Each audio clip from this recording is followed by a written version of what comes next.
Hi guys, my name is doctor Prachi और आपका मेरे चैनल में फिर से स्वागत है।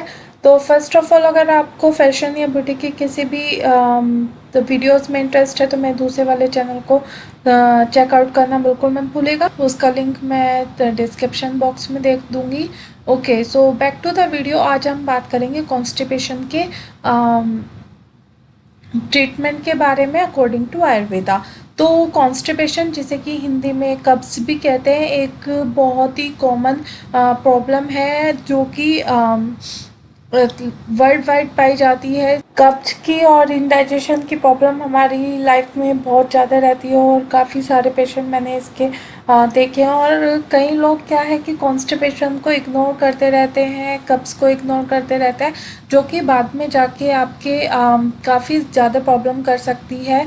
जैसे कि पाइल्स और बवासीर की जो प्रॉब्लम है वो कॉन्स्टिपेशन की वजह से ही होती है।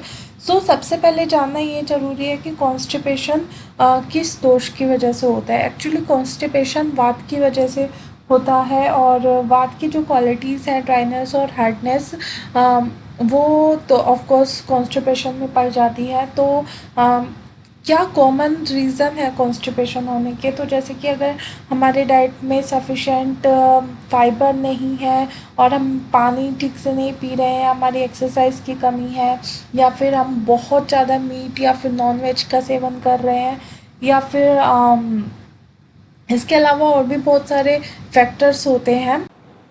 और इन रीज़न्स की वजह से क्या होता है कि हमारे पेट में डिस्कम्फर्टनेस होती है, बहुत ज़्यादा गैस बन जाती है, जिसकी वजह से काफ़ी फ्लैटुलेंस की प्रॉब्लम होती है। इवन हमारे पेट में दर्द भी होता है, कई लोगों को मरोड़ होती है।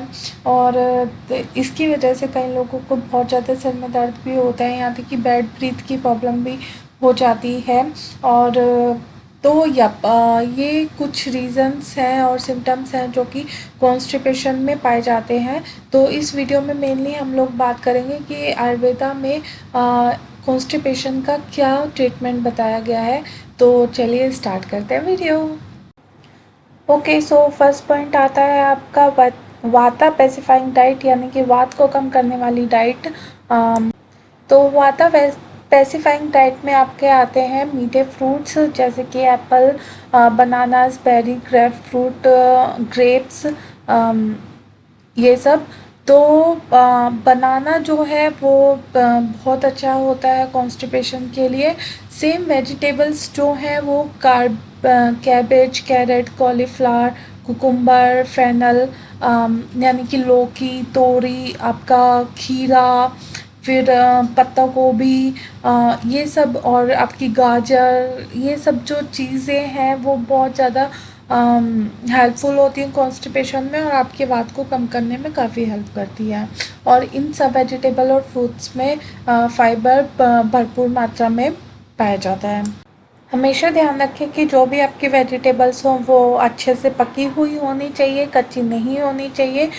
इसीलिए सैलेड खाने को भी कॉन्स्टिपेशन में मना किया गया है।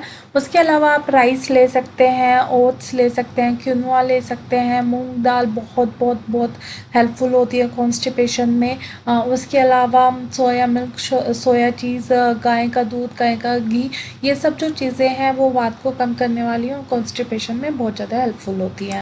तो चलिए यहाँ पे बात कर लेते हैं हमें क्या क्या चीज़ों को अवॉइड करना चाहिए। तो जैसे कि मैंने आपको पहले ही बताया, अनकुक्ड फूड जैसे कि सैलड वगैरह, इन सब को हमें अवॉइड करना चाहिए। ड्राई फ्रूट्स जैसे कि खजूर, फिग्स, और आपके पियर यानी कि नाशपाती टाइप के जो फ्रूट्स होते हैं उन्हें आप इग्नोर कीजिए, क्योंकि उससे ड्राइनेस हो जाती है। कोल्ड फूड यानी कि ठंडा फूड स्पेशली फ्रिज में रखा हुआ खाना आपको नहीं खाना है, बासी खाना आपको नहीं खाना है। कोल्ड ड्रिंक्स बिल्कुल अवॉइड कर देने हैं। और बेकरी आइटम्स आप भूल जाइए अगर आपको कॉन्स्टिपेशन की प्रॉब्लम है, जैसे कि केक्स, ब्रेड्स, इन सब चीज़ों को आपको अवॉइड करना है जितना ज़्यादा पॉसिबल हो सके। फ्रोजन फ्रूट्स या वेजिटेबल्स आपको नहीं लेने हैं। सेम रो फूड यानी कि कच्चा फूड, जैसे मैंने आपको बताया पास्ता, और इसके साथ में आपके राजमा और छोले आपको कुछ टाइम के लिए अवॉइड करते हैं क्योंकि वो बहुत ज़्यादा हैवी होते हैं और सेम वो भी आपके पेट में जाके ड्राइनेस करते हैं। तो ये सब कुछ चीज़ें हैं जो आपको अवॉइड करनी चाहिए। ओके, तो नेक्स्ट त्रिफला चूर्ण। जी हाँ, त्रिफला चूर्ण जो है वो कॉन्स्टिपेशन में बहुत बहुत बहुत ज़्यादा हेल्पफुल होता है। वैसे तो त्रिफला चूर्ण जो है वो आपको काफ़ी और चीज़ों में भी हेल्प करता है, जैसे कि आपकी आंखों के लिए अच्छा है, आपका वेट कम करेगा। बहुत सारे उसके फ़ायदे हैं, उसके लिए मैं अलग से एक वीडियो ज़रूर बनाऊँगी। त्रिफला चूर्ण में 3 चीज़ें होती हैं, आंवला की, हरित की एंड विपत की। तो उन तीनों का इक्वल पार्ट लेके आप लोग घर पे भी उनका पाउडर बना के आप त्रिफला चूर्ण बना सकते हैं, नहीं तो मार्केट में काफ़ी ब्रांड्स का ये अवेलेबल है, तो आप मार्केट से भी ला सकते हैं। तो आपको क्या करना है कि रात को सोने से पहले आधे से 1 चम्मच गरम दूध के साथ में त्रिफला लेना है।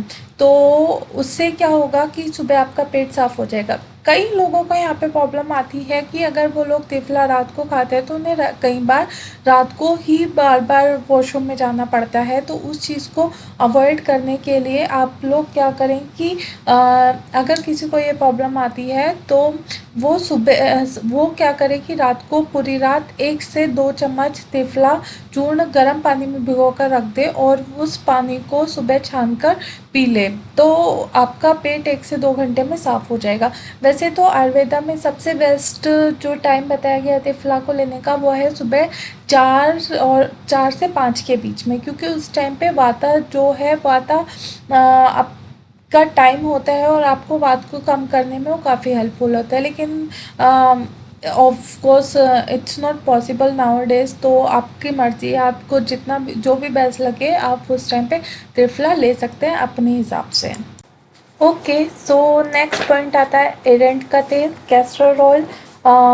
तो कैस्टर ऑयल जो है वो बहुत बहुत बहुत ज़्यादा हेल्पफुल है कॉन्स्टिपेशन और कब्ज के लिए, क्योंकि कैस्टर ऑयल क्या करता है कि मेनली आपके वात को शांत करता है और वात शांत होने की वजह से ये कॉन्स्टिपेशन में हेल्प करता है और इसके अलावा और भी बहुत ज़्यादा इसके फ़ायदे होते हैं। कैस्टर ऑयल के बारे में कुछ चीज़ें हैं जो जान लेनी चाहिए। एक्चुअली कैस्टर ऑयल कुछ लोगों को पीने में प्रॉब्लम होती है, ऑफ कोर्स ऐसे तेल को पीना एक थोड़ा सा प्रॉब्लमेटिक हो जाता है, तो उन लोगों को क्या करना चाहिए कि रात को एक अदरक की चाय बनानी चाहिए, ऑफ कोर्स बिना दूध वाली। तो आपको जस्ट क्या करना है कि पानी में अदरक, हल्का सा अदरक उसमें उबालना है और उस वाली चाय में आपको कुछ बूंदे कैस्टर ऑयल की या फिर आधे से 1 चम्मच आपको कैस्टर ऑयल डाल के पी लेना है।